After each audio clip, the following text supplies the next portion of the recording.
O mal-estar na civilização. Freud, 1930. Parte 7. Por que nossos parentes, os animais, não exibem uma luta cultural semelhante? Não sabemos. Provavelmente alguns entre eles, as abelhas, formigas, térmitas, esforçaram-se durante milênios até encontrar as instituições estatais, a divisão de funções, a limitação imposta aos indivíduos que hoje admiramos neles. É característico de nosso estado presente sentirmos que em alguma destas sociedades animais, em nenhum dos papéis aí destinados ao indivíduo, estaríamos contentes.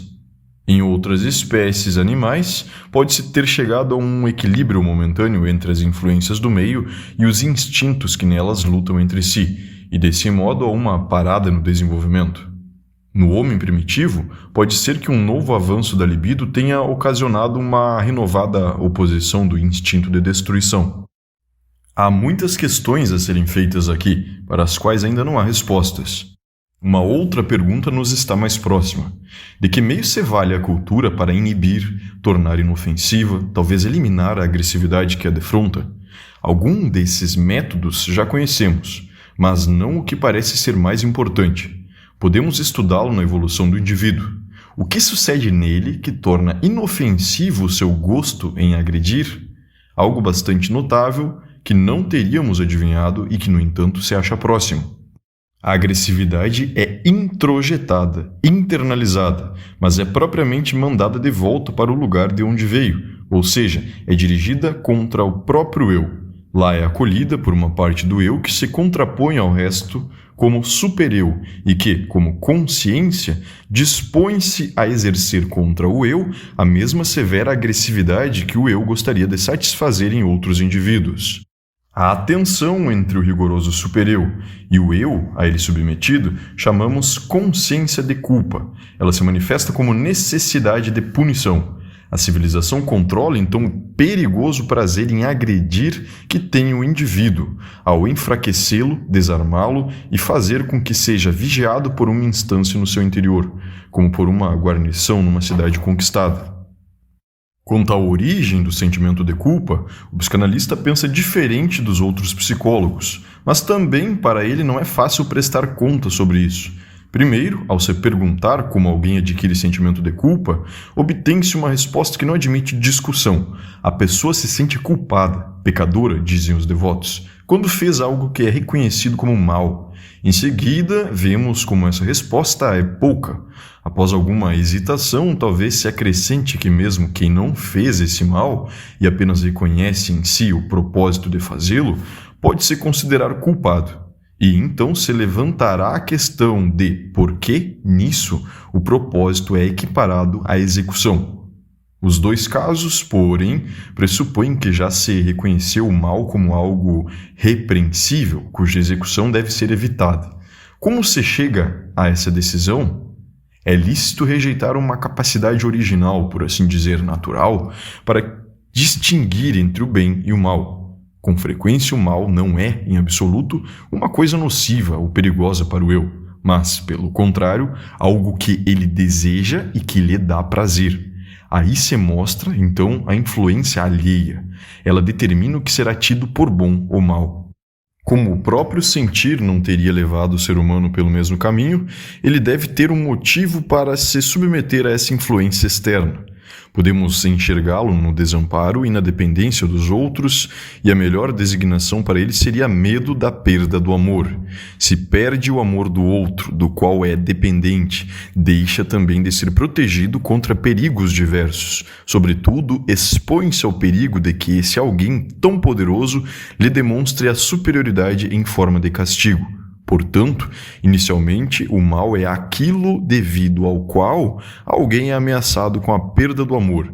Por medo dessa perda, é preciso evitá-lo. Também, por causa disso, não importa se já fizemos o mal ou se ainda o faremos. Em ambos os casos, o perigo só aparece quando a autoridade descobre a coisa, e ela se comportaria do mesmo modo nos dois. Chamamos a esse estado má consciência, mas na realidade ele não merece esse nome, pois nesse estágio a consciência de culpa não passa claramente de medo da perda do amor, medo social. Na criança pequena não pode ser outra coisa, mas em muitos adultos também não há diferença, exceto que o lugar do pai, ou de ambos os pais, é tomado pela grande sociedade humana. Daí, eles habitualmente se permitirem realizar o mal que lhes for agradável, se tiverem certeza de que a autoridade não saberá ou nada poderá fazer contra eles. Seu medo é apenas o de serem descobertos. É com esse estado que a sociedade de hoje deve geralmente contar. Uma grande mudança ocorre apenas quando a autoridade é internalizada pelo estabelecimento de um super-eu. Com isso, os fenômenos da consciência chegam a um novo estágio. No fundo, só então se deveria falar de consciência e sentimento de culpa. Neste ponto, desaparece o medo de ser descoberto e também se desfaz por completo a diferença entre fazer o mal e desejar o mal, pois ante o super-eu nada se pode esconder, nem os pensamentos.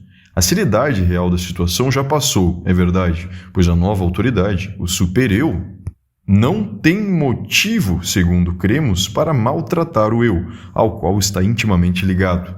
Mas a influência da gênese, que faz continuar a viver o passado e superado, manifesta-se no fato de que, no fundo, a coisa permanece como era no início.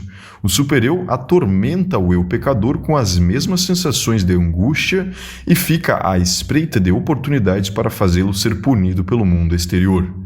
Neste segundo estágio de desenvolvimento, a consciência mostra uma peculiaridade que não havia no primeiro e que já não é fácil de explicar. Quanto mais virtuoso o indivíduo, mais severa e desconfiadamente ela se comporta, de maneira que precisamente os que atingem maior santidade se recriminam na mais triste pecaminosidade. Nisso, a virtude perde algo da recompensa que lhe foi prometida. O eu dócil e abstinente não goza da confiança de seu mentor. Esforça-se, em vão, ao que parece, para conquistá-la. Agora se poderá objetar que essas são dificuldades artificialmente compostas, que a consciência mais rigorosa e vigilante é justamente o traço característico do ser moral e, quando os santos se dizem pecadores, não é sem razão que o fazem, em vistas das tentações para satisfazer o instinto a que se acham expostos em medida especialmente elevada, pois é sabido que a frustração contínua só faz crescerem as tentações, ao passo que elas diminuem, ao menos temporariamente, com a satisfação ocasional. Um outro fato do âmbito da ética, tão rico em problemas, é que o infortúnio, ou seja, a frustração a partir de fora, promove bastante o poder da consciência no super-eu. Enquanto as coisas vão bem para a pessoa, também a sua consciência é branda e permite ao eu muitas coisas. Quando uma infelicidade a atinge, ela se examina, reconhece sua pecaminosidade, eleva as reivindicações da consciência, impõe-se privações e castiga a si mesma com penitências. Povos inteiros se comportaram e continuam se comportando assim, mas isso se explica facilmente pelo original estágio infantil da consciência, que portanto não é abandonado após a introjeção no super-eu, mas subsiste junto e por trás dela. O destino é visto como o substituto da instância parental. Quando uma pessoa tem infortúnio, significa que não mais é amada por este poder supremo e, ameaçada por essa perda de amor, inclina-se novamente ante a representação dos pais no super-eu, que no momento da fortuna tendia a negligenciar. Isso é particularmente claro quando, em sentido estritamente religioso, vemos no destino somente a expressão da vontade divina. O povo de Israel se considerava o favorito de Deus e, quando o grande pai fez cair o infortúnio após o outro em cima deste seu povo, ele não perdeu a confiança nessa relação nem duvidou do poder e da justiça de Deus, mas produziu os profetas, que lhe repreenderam a pecaminosidade e, a partir de sua consciência de culpa, forjou os preceitos tão severos da sua religião sacerdotal. É notável como o primitivo se conduz diferentemente. Se foi vítima do infortúnio, não atribui a si a culpa, mas sim ao fetiche, que, evidentemente, não cumpriu suas obrigações e bate nele em vez de castigar a si mesmo.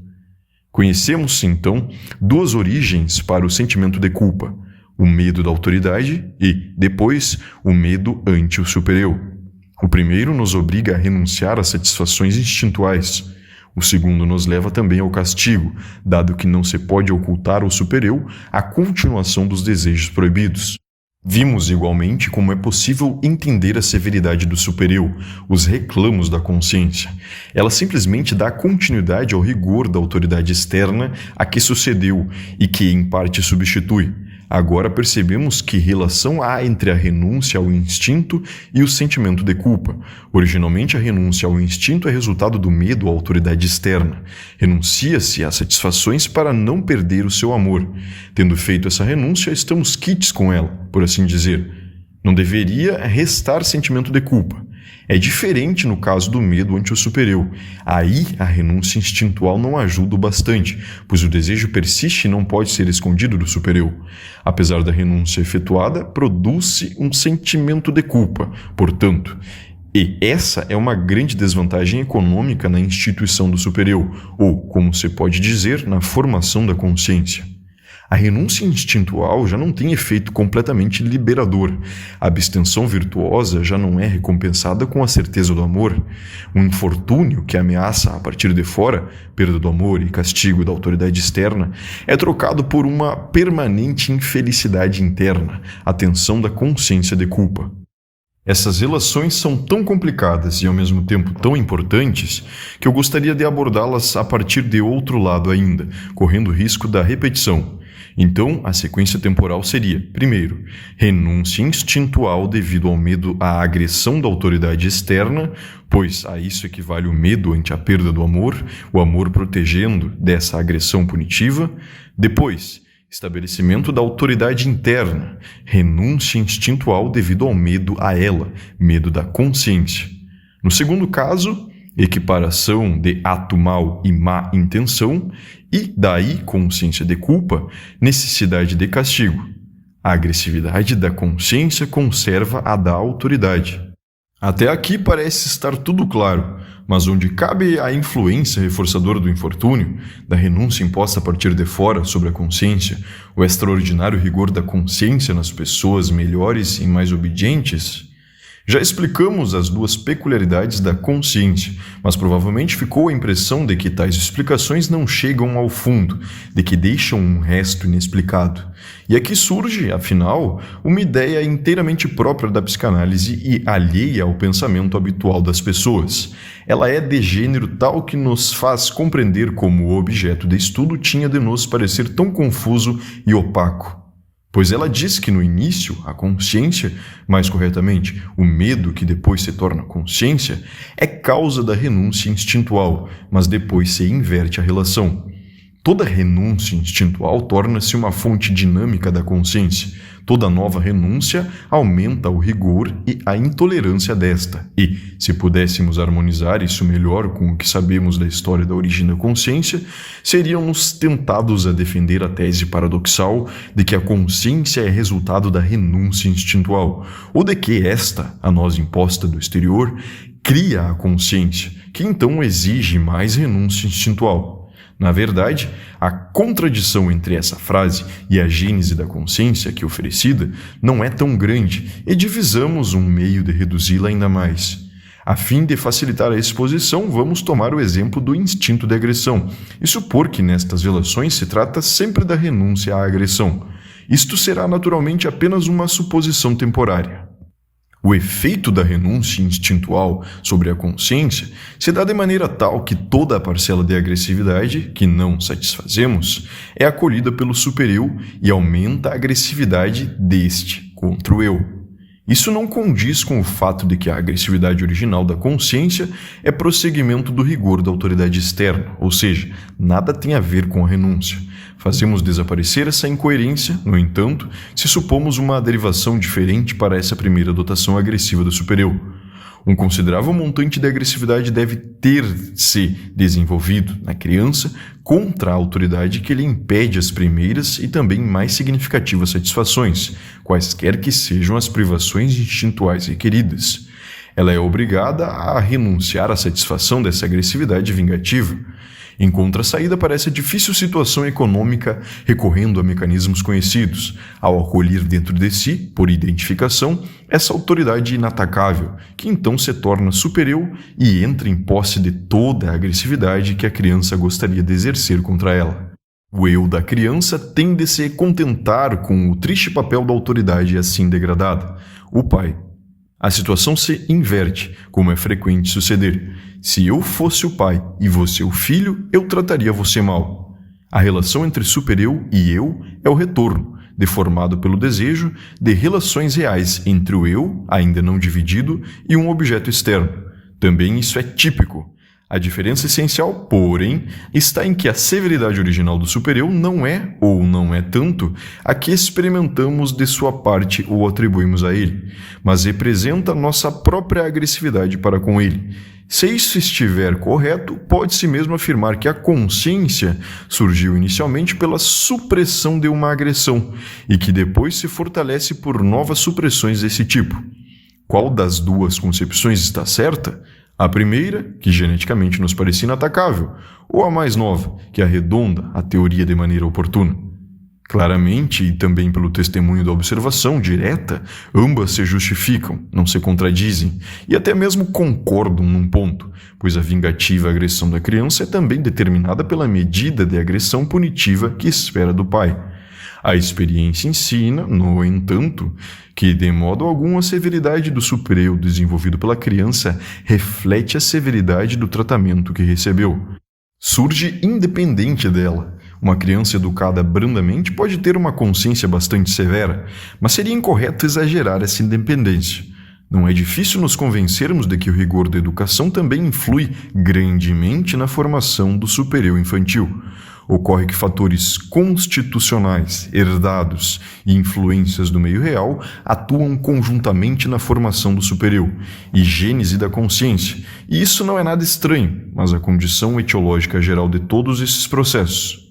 Pode-se também dizer que, quando a criança reage às primeiras grandes renúncias instintuais com agressividade em demasia e correspondente rigor do super-eu, segue um modelo filogenético e vai além da reação presentemente justificada, pois o pai da pré-história era certamente terrível e capaz de extrema agressividade. As diferenças entre as duas concepções sobre a origem da consciência diminuem ainda mais, portanto, se passamos do desenvolvimento individual para o filogenético. Por outro lado, surge aqui uma nova e significativa diferença nesses dois processos. Não podemos afastar a hipótese de que o sentimento de culpa da humanidade vem do complexo de Édipo e foi adquirido quando? Do assassínio do pai pelo bando de irmãos. Ali, a agressão não foi suprimida, mas levada a efeito. A mesma agressão cuja supressão deve ser fonte de sentimento de culpa na criança. Agora eu não me surpreenderia se um leitor exclamasse irritado. Então não importa se alguém mata o pai ou não, de toda a forma se tem sentimentos de culpa. Aí podemos nos permitir algumas dúvidas. Ou é errado que o sentimento de culpa deriva de agressões suprimidas? Ou toda a história do assassínio do pai é um romance e os homens primitivos não matavam seus pais com mais frequência do que os de hoje? Além do mais, se isso não for um romance, mas história plausível, teremos um caso em que sucede o que todos esperam, ou seja, alguém sentir-se culpado por ter realmente feito algo que não se justifica. E para esse caso, que aliás ocorre todos os dias, a psicanálise nos deve ainda uma explicação. Isso é verdadeiro e deve ser reparado. Também não é um segredo especial. Quando se tem sentimento de culpa após haver infringido algo e por tê-lo feito, esse sentimento deve antes ser denominado arrependimento. Refere-se apenas a um ato e naturalmente pressupõe que uma consciência, a disposição de sentir-se culpado, já existia antes do ato. Tal arrependimento não pode, portanto, ajudar-nos a encontrar a origem da consciência e do sentimento de culpa. O que sucede nesses casos cotidianos é, habitualmente, que uma necessidade instintual adquiriu força para satisfazer-se, não obstante a consciência, também limitada em sua força, e que, em virtude do natural debilitamento da necessidade, pela sua satisfação, é restaurado o anterior equilíbrio de poder. Então a psicanálise está certa ao excluir desta discussão o caso do sentimento de culpa por arrependimento, por mais frequente que ele seja e por maior que seja a sua importância prática. Mas se o sentimento de culpa humano remonta ao assassinato do pai primitivo, esse foi mesmo um caso de arrependimento e não valeria para aquele tempo o pressuposto de consciência e sentimento de culpa anteriores ao ato? De onde vinha o arrependimento nesse caso? Certamente ele deve nos aclarar o segredo do sentimento de culpa, pondo um fim a nossas dificuldades. E penso que o faz. Esse arrependimento era resultado da primordial ambivalência afetiva perante o pai. Os filhos o odiavam, mas também o amavam. Depois que o ódio se satisfez com a agressão, veio à frente o amor, no arrependimento pelo ato, e instituiu o super-eu por identificação com o pai. Deu-lhe o poder do pai, como que por castigo pelo ato de agressão contra ele cometido. Criou as restrições que deveriam impedir uma repetição do ato. E como o pendor agressivo contra o pai se repetiu nas gerações seguintes, também o sentimento de culpa persistiu e fortaleceu-se de novo com cada agressão suprimida e transferida para o super-eu. Creio que agora aprendemos duas coisas muito claramente: a participação do amor na gênese da consciência e a fatídica inevitabilidade do sentimento de culpa. Não é decisivo, realmente, haver matado o pai ou deixado de fazê-lo. Em ambos os casos, temos de nos sentir culpados, pois o sentimento de culpa é a expressão do conflito de ambivalência, da eterna luta entre Eros e o instinto de destruição ou de morte. Esse conflito é atiçado quando os seres humanos defrontam a tarefa de viver juntos. Enquanto essa comunidade assume apenas a forma da família, ele tende a se manifestar no complexo de Édipo, instituir a consciência, criar o primeiro sentimento de culpa. Ao se procurar uma ampliação dessa comunidade, o mesmo conflito prossegue em formas dependentes do passado, é fortalecido e resulta numa intensificação do sentimento de culpa. Como a cultura obedece a um impulso erótico interno, que a faz unir os homens em uma massa intimamente ligada, só pode alcançar esse fim mediante um fortalecimento cada vez maior do sentimento de culpa. O que teve início com o pai se completa na massa. Se a cultura é o curso de desenvolvimento necessário da família à humanidade, então está inextricavelmente ligado a ela, como consequência do inato conflito ambivalente, da eterna disputa entre amor e busca da morte, o acréscimo do sentimento de culpa, talvez a um ponto que o indivíduo ache difícil tolerar. Lembramos da comovente denúncia contra os poderes celestiais feita pelo grande poeta. Vocês nos trazem a existência, deixando que o pobre se torne culpado. Depois o abandonam ao sofrimento, pois toda culpa na terra se paga. E bem podemos dar um suspiro ao perceber que a alguns indivíduos é dado retirar sem maior esforço do torvelinho dos próprios sentimentos os conhecimentos mais profundos, aos quais temos de chegar em meio à torturante incerteza e incansável tatear. O trecho citado anteriormente é do poema Canções do Arpista, de Goethe.